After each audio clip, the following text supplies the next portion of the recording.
don't think it's best to openly discuss these plans for defending against attack, and especially not for involving ourselves in a civil war. Our nation and our soldiers are weary of war. Our nation yearns for leaders who will strive to keep us out of war. Our nation yearns for leaders who are reluctant to begin a new war or get involved in a new war. I hope my colleagues today will not encourage a rush to war, but publicly clamoring for a plan to become involved in Syria's civil war. So you heard the Secretary of State break news this morning that the evidence, the intelligence suggests now this was a sarin gas attack at the hands of the Assad government. The Secretary saying, as he just did, the case is building and will continue to build. Is that enough for you to now vote to authorize the president to use force? No, and I think it's a mistake to get involved in the Syrian civil war. And what I would ask John Kerry is, he's famous for saying, how can you ask a man to be the last one to die for a mistake? I would ask John Kerry, how can you ask a man to be the first one to die for a mistake? USA, CIA, hands off Syria! USA, CIA, hands off Syria! Why are you out here today?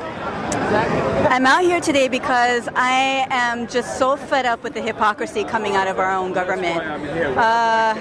It's like, where do you even begin to peel off the layers of hypocrisy here? The first thing that I thought was, okay, you perceive a problem in another country, so your solution is to go drop bombs on the country and kill lots of innocent civilians in the process.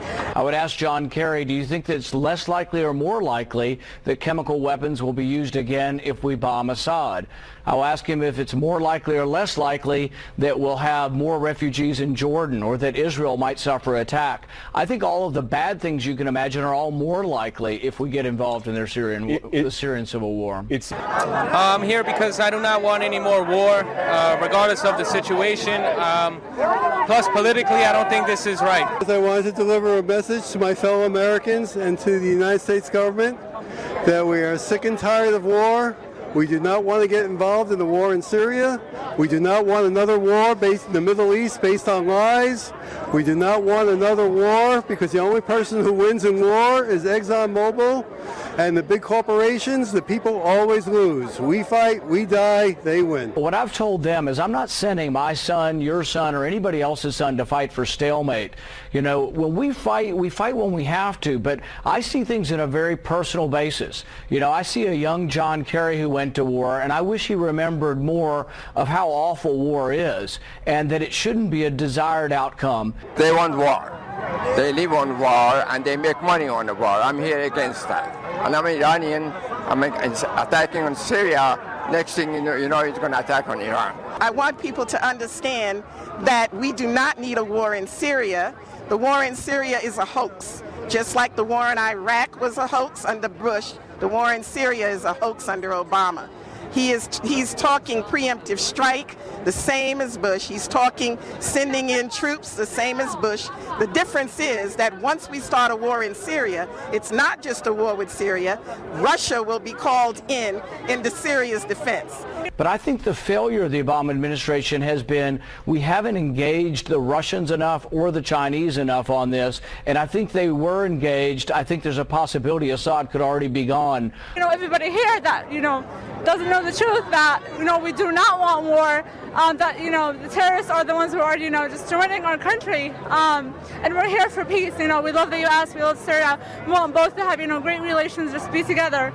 Matter of fact, Obama should be thanking Bashar al-Assad because he's killing all the terrorists that supposedly, blew up the World Trade Center 12 years ago. You should be thanking him right now for killing all those same terrorists, Al-Qaeda, fighting in Syria. You should be thanking Bashar because he's doing us a favor, keeping us safe more than Obama is keeping us safe. Bazinga, punk! What's one fact that you think everyone deserves to know about this situation? Everybody deserves to know that there are terrorists coming from over 150 countries to fight in Syria, funded by NATO, West, U.S. government, Qatar, Saudi Arabia, Turkey, and others, and they want to make it an extremist country, and we don't have that in Syria. In Syria, we don't have religion. Your religion is Syrian. It's not Muslim. It's not Christian. It's not Jewish. We all live together as one. I think the Islamic rebels winning is a bad idea for the Christians, and all of a sudden we'll have another Islamic state where Christians are persecuted. And so I think really the best outcome for all the major powers would be a peaceful transition in government. If we begin a bombing campaign in Syria, I think that accelerates. So it accelerates the misery. If we get involved, people say, well, 100,000 people have died, we must act. Well, if our weapons get involved and we get involved, do you think more people will die or less people? But I think the war may escalate out of control, and then we have to ask ourselves, who is on America's side over there? If the rebels win, will they be American allies?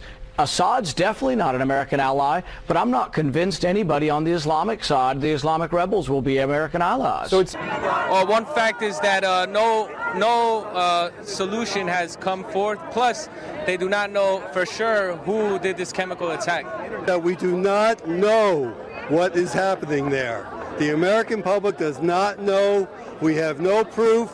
We should learn from Iraq that we cannot go to war based on lies, based on proof that doesn't exist. The mainstream media will tell you, well, it was found that evidence was found here, evidence was found there, but the problem with us is that we don't ask deeper questions. Oh, really? You're saying that you found evidence. Well, where did the evidence come from? What was the source? In what form was that evidence?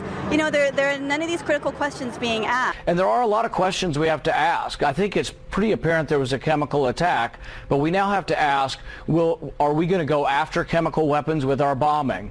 Everything I read says that we're unlikely to bomb chemical sites because of the potential for civilian damage and civilian loss of life. The media is terrible. They're not saying the truth whatsoever. We just want them to actually, just listen to us and listen to the Syrian people, what they want, not those people who pretend they're rebels and they're actually terrorists.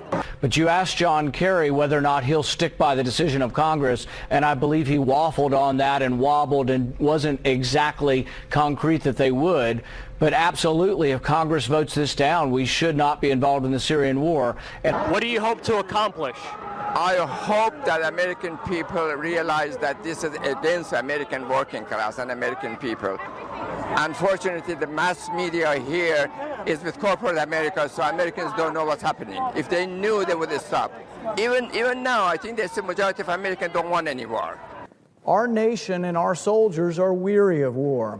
Our nation yearns for leaders who will strive to keep us out of war. Our nation yearns for leaders who are reluctant to begin a new war or get involved in a new war. I hope to accomplish more awareness and to get more, anti-war activists out and, more awareness of the situation, because the bourgeois media is out telling all these lies. Assad did this to his own people. We need to go in there and save them. Well, we didn't save Iraq. We didn't save Libya. We only caused more destruction. We just hope, to get our voices out to the U.S. media, to everybody, we hope that the U.S. would change their policy, think a little wiser, not just, wanting war. We already, us as American citizens have already had enough of wars. I think the line in the sand should be that America gets involved when American interests are threatened. I don't see American interests involved on either side of this Syrian war. I see Assad, who has protected Christians for a number of decades, and then I see the Islamic rebels on the other side who have been attacking Christians. I see al-Qaeda on one side, the side we would go in to support, and I see it to be murky, and I don't see a clear-cut American interest. I don't see either party that is victorious, if either party is victorious, being an American ally. I hope that we come to our senses and back up a little bit and think about Iraq, think about Afghanistan, think about the thousands of American troops who are suffering at this very moment with PTSD, and they came back from Afghanistan and Iraq facing no jobs, no health care, facing homelessness. Have we not learned anything from our involvement in Iraq and Afghanistan, just to name two recent examples? It's ludicrous. Ultimately, I do not want any intervention anymore in the Middle East. All wars are lies, and I've been there firsthand to see it, and it's not good. So the whole idea behind this war policy is to smile in our face, stab us in the back, make us believe that he didn't start the war, which is what he's doing by preemptive executive orders or whatever. He is the problem. Obama needs to be removed, and people need to understand that this puppet needs to be taken down. He needs to be removed from office in order to stop this war. What I hope to see is the countries to know what's really going on and stop watching biased news channels. News channels that want you to think that this is happening when it's not. It's just an excuse to go in there and get to Iran. It's nothing else but that. They don't care about the Syrian people. They show the other side of the story. This is the other side this is the real side of the story right here. Right here. And I wish to go back home to my country. That's what I really wish. Everything is going to be okay and I can go back home to my country and see my family. It seems to me, Senator, that what the president is saying in this a drafted resolution that he'd like Congress to authorize, that the United States must draw a line at the use of chemical weapons, any weapons of mass destruction in war, that you simply cannot allow it.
There are more than 180 different types of incendiary weapons.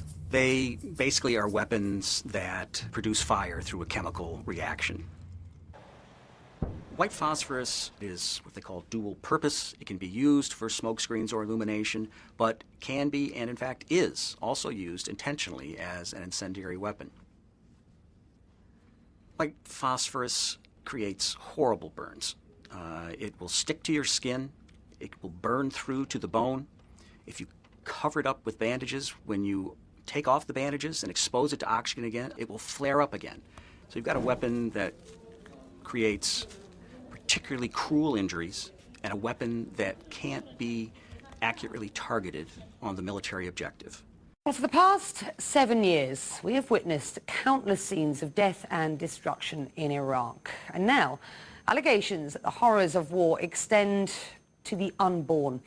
Parents of children in Fallujah believe chemical weapons caused an upturn in birth defects. At the Fallujah branch of the Iraqi Handicapped Society, parents seek help for their disabled children. Since 2004, Hussein Matroud says he has seen a sharp rise in the number of deformities. The number increased after the military operations that took place in Fallujah in the first and second state of the operations, says Hussein. They used all kinds of weapons, even the forbidden ones.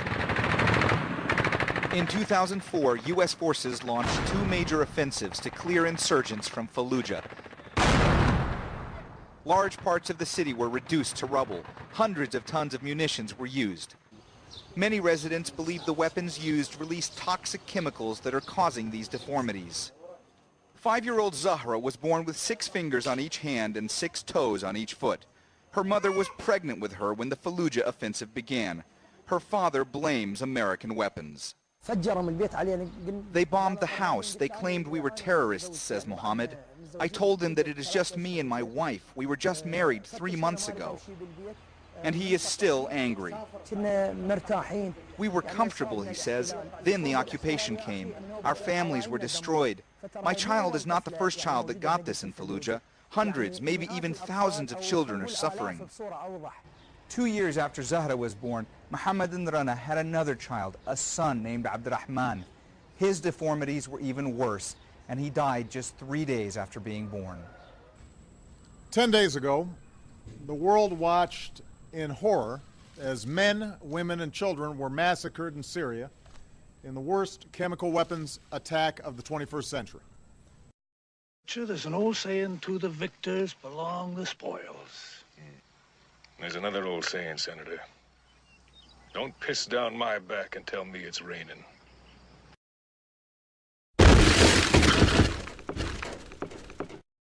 So I strongly suggest that you wake the fuck up.